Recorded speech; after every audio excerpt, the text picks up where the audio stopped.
Caitlin Clark, Aya Wilson draw honest admission from Sandy Brondello after Toronto tempo move. After a strong 2024 season, few expected Sandy Brondello to be searching for a new job.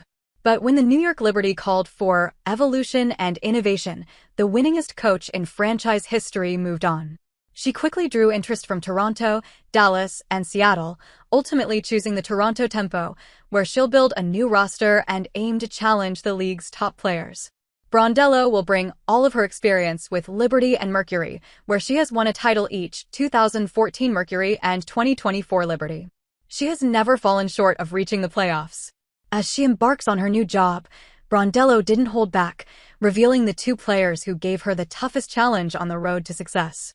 Aya Wilson, the four-time MVP, and the biggest star, Caitlin Clark. I think Aya is really hard to defend. She needs a crowd around her. We were just lucky that they had some non-shooters around it. Hopefully, they're having a bad night. She was just hard, Brondello said on Bird's Eye View with Sue Bird. The four-time MVP has probably been the best player in the world for a few years now. Wilson gave Brondello a lot of headaches en route to her 2024 title. Facing her in the semifinals, Wilson averaged 20.8 points and 9.8 rebounds through the five-match series. However, like Brondello mentioned, they limited the Aces' perimeter twice in 4 games to 28% and 23%, respectively. They hadn't been able to do the same at the 2023 finals, where the Aces took the W. This was not the only factor for Brondello, but an important one nonetheless. From a veteran to a young phenom, Brondello revealed the second player who is a headache to play against. I think Caitlin Clark is really hard to guard when she's healthy, just her ability. She gave us a lot of handful this year, and she can shoot it from way out, but she can pass it. And I think she's been a tough one, Brondello said. Clark was a menace to Brondello earlier this season. She totaled 32 points, 9 assists, and 8 rebounds in a spectacular return from a left quad injury, ending the Liberty's 9-0 opening record. Of the 32, Clark's 25 came in the first half in just 13 minutes. The Indiana Fever won with an overwhelming margin of 102-88, forcing even LeBron James to tweet, "The CC effect. Welcome back. You were missed." Even in the earlier loss, which came down to a last-second steal from Natasha Cloud, Clark finished with 18 points and 10 assists. It further emphasizes how good Clark is that a coach like Brondello, who has played against the likes of Nafisa Collier, Alyssa Thomas, Kelsey Mitchell, and other standout stars, chose Clark. However, will that remain the same after she comes back from injury next season? Can Caitlin Clark be unguardable on her 2026 return?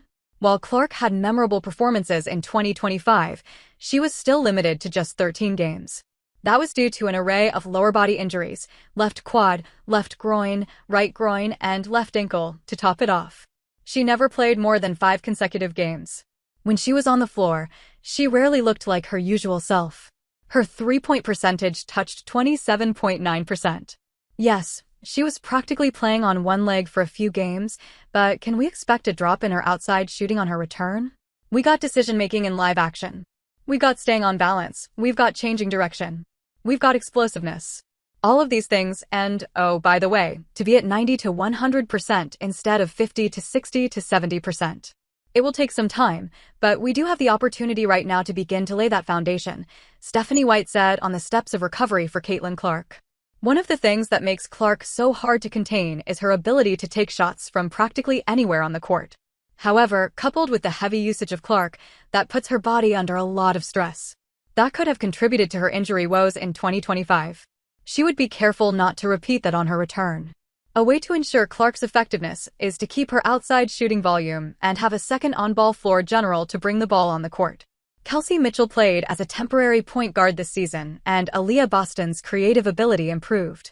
Instead, you can have Caitlin Clark go the Steph Curry route and imbibe his off-ball movements to a certain extent. Clark will still be the premier point guard orchestrating the play, but not the 28.7% usage rate Clark had from 2025 to 26.2% from 2024.